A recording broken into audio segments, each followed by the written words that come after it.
Hello, and welcome to the Amongst Romans podcast, your window to everything Italy from an outsider's perspective. Join us each week as we navigate the Italian way of life and all the adventures that come along with it.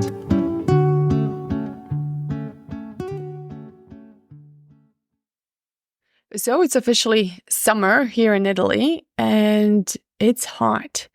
But one of the things I noticed on TikTok, people are a bit surprised when they're coming to Italy, especially Rome right now, because there's a lot of construction going on and a lot of things are closed off. Next year, in 2025, there's going to be a Jubilee in Rome, which is an event that happens every 25 years. And it's a big celebration for Catholics all over the world. And they're expecting about 35 million pilgrims to come to this event. Yeah, does that include all the tourists that are traveling to Italy, or is that just the pilgrims?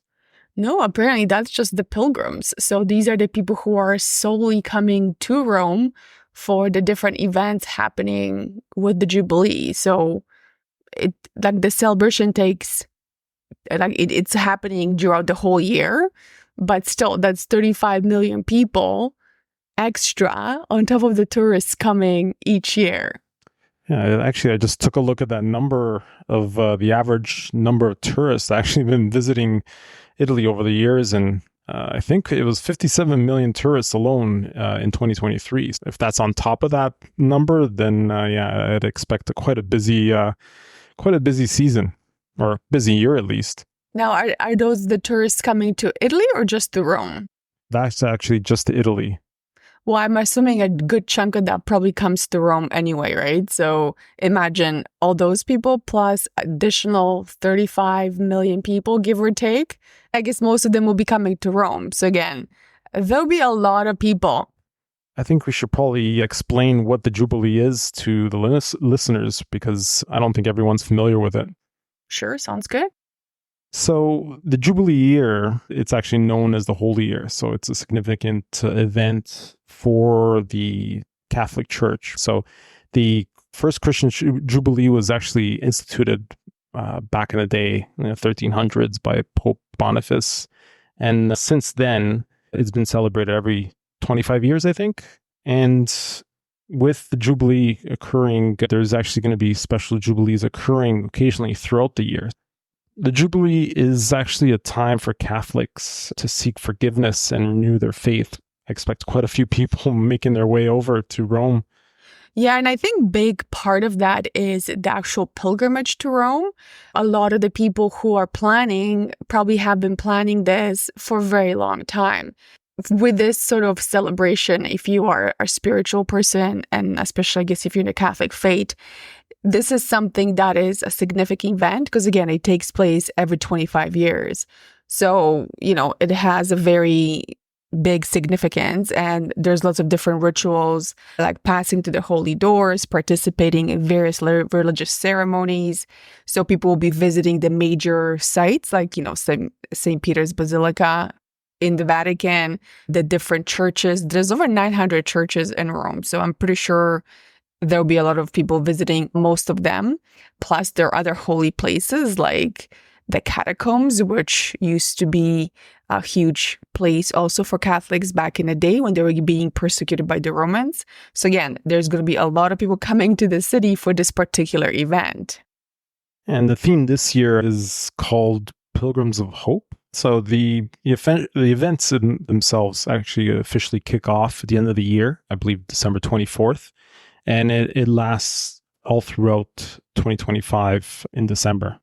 There'll be special events throughout that time period. I believe there's going to be several masses led by the Pope, prayers, vigils, and a bunch of related cultural events at that time. And I believe the Vatican's planned this out quite a bit. So there's going to be quite a few events and activities for the pilgrims that make their way to Rome during that time period. I'm assuming it's going to be quite busy for that full year. Yeah, and I think in the show notes, we'll link to where you can find more information about the different events if you are planning on coming to Rome for the Jubilee. You can also get a free pilgrim's card. So you need that to attend all the events.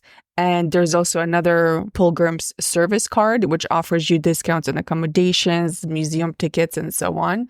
We'll link the official Jubilee website in the show notes. So if you're coming to Rome next year, expect quite a few events occurring and significant crowds. Usual major religious sites will be pretty busy during that time, especially sites like St. Peter's Basilica, anywhere in the Vatican, basically. And there'll be a bunch of restrictions, obviously, during that time. So plan that if you do plan on coming during that time period. With the number of people coming in the different events, you're probably going to find a lot of regular roads blocked off or traffic being redirected. I know they're doing a lot of construction now to prepare for next year for the event. So again, it's going to take you longer to get from place to place. You might have to start looking at your accommodations now because, like I said, a lot of these people coming for the Jubilee in particular have been planning this for a very long time. They're coming from countries that are further away and they don't necessarily travel all the time. These people will be booking up the more affordable accommodations pretty quick. So if you're expecting to come to Rome and you're not coming as part of the Jubilee, you probably want to book your accommodations right now if you haven't booked it already, because what's going to be left is going to be either very expensive or not very good quality. And I think leading up to the event, we should also keep in mind there's going to be a lot of construction going on. There'll be a lot of the major sites being worked on. So expect a lot of construction, a lot of boarded up areas. So, that's something to keep in mind before you plan your trip out prior to the event. Yeah, and I think that's what a lot of people are discovering now, where they're going to Rome, and a lot of the places are blocked off.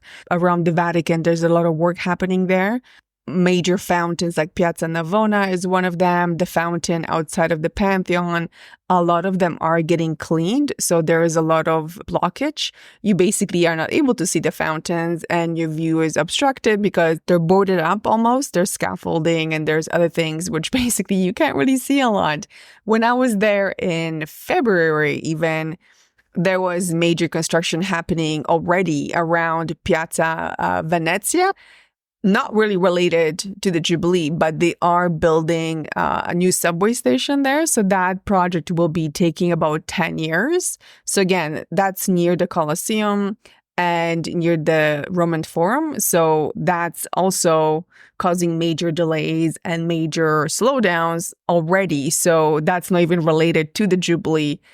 And there are so many people coming now and they're very surprised. If you are planning on coming to Rome between now and end of the year, just be prepared that there might not be as much to see as you want, or the things you want to see, you might not be able to because they're going to be all blocked off. Yeah, like you mentioned, there are ongoing construction projects occurring at the moment. And I think it's over 3,200 projects in total that are currently happening. So keep that in mind. Lots of road work will be occurring, and there's also the public transportation that will be affected. Yeah, I think they're also doing some work in the subways. So sometimes you might encounter the closure of subways between certain stops because they're getting them cleaned, they're getting them fixed up. I think they have buses now that take you in between. But again, it's the middle of the summer. There's lots of people. I'm not sure if all the buses have air conditioning, but if their bus is packed, I don't think their air conditioning really matters at that point. So like I said, there is the Piazza Venezia construction. The big construction that they're trying to finish before the Jubilee is happening between Castel Sant'Angelo and St. Peter's. So you can actually walk down that, I don't know if it's a road or just a street, like a passageway. What they're doing is they're trying to redirect the traffic underneath. So they're building a tunnel underneath. So a lot of it is already blocked off. So again, not the prettiest right now because there's chain link fences, there's scaffolding, there's boarded up monuments. So there is also construction on roads, bridges.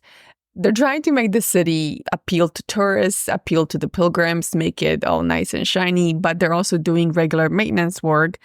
And you're also looking at a busy city with lots of people and lots of tourists. So it's really quite busy now already. I can't even imagine what it's going to be like next year with everyone coming in and all those things happening. So keep that in mind when you're planning your trip to Italy next year, especially if you plan on coming to Rome. Yeah, so if you plan on traveling to Rome, it may actually be a good time to see some of the sites just surrounding Rome and make your way into Rome for specific visits, right? So now if you're thinking, should I come to Rome at all this year? I would say, that really depends. Because if you want to come just to see Rome, I think you still can do that. Rome has lots of different things to offer. There's parks, there's things like cooking classes, there's tours. You can really take those still and do that now. But if you're looking for that quintessential sort of Roman experience where you want to have all these great pictures, you might have to adjust your expectations because you might not be able to get the pictures you want. And a lot of things are blocked off, like I said, so you are not going to be able to enjoy it. If you're planning on visiting, let's say, the Vatican and the Vatican museums, I would say next year, unless you're coming for the Jubilee, I would probably skip it because it's probably going to be way more packed than it already is. I'm probably sure it's packed now because they already started doing some of the pre-Jubilee, some kind of events and organizations. So there's a lot of people already coming there. So again, if you're looking to come to Rome, maybe, like Alex said, try to just go and explore other places, right? There's so many places to see in Italy that, if you're thinking of going somewhere else, I think 2025 is the time to explore other regions. Unless, of course, you're coming to Rome for the Jubilee as part of the religious celebrations and you want to participate in that and enjoy it, right? Yeah, I think it's a good time to maybe talk about some of the alternative places that visitors can actually experience in Italy. I think if you're coming to Italy, and we've talked about this already many times, if you're coming outside of the summer season, there's so much to do. Obviously, summer is beautiful in Italy, but like I said, it gets hot. So what else can you do? I think north is pretty nice, especially if you come in winter. You can come for skiing, for outdoor activities. If you don't want to go that far north and, you come in the spring, there's lots of great places. Bologna is a great place, Verona, Mantova. There's the lakes, right? So, of course, everybody goes to Como, but you can go to Lake Garda. I think those are really nice places to go. Genoa, of course. Venice. Those are all great places that are not Rome and probably are not going to attract as many pilgrims to those areas, at least in the north. Another good alternative is southern Italy. This is a region we're pretty familiar with since we live in the Campania region. There's some beautiful cities and towns you can visit here. Naples is always a great option. Amalfi Coast, it'll definitely be busy, but I would expect it to be less busy than Rome will be leading up to the Jubilee. Another option is Puglia. If you do make your way down in September, which is a bit of the lower season, you can still enjoy the weather because it's usually still pretty hot. You'll be able to visit some of the beautiful beaches in Puglia, Calabria, and even Sicily. It's always great weather down there. And be able to visit the gorgeous Palermo or some of the other cities that aren't as well traveled, like Messina. Yeah, I think that is a great option as well because, again, it's further south, so the weather will be a lot better, especially if you come in the beginning of the year. Summer is going to be hot, but there's lots of beaches to choose from. Or you can come sort of in the fall and enjoy those areas, which are fantastic at that time. And if you want to know more, you can listen to our episodes that we did on Campania, on Puglia and Sicily.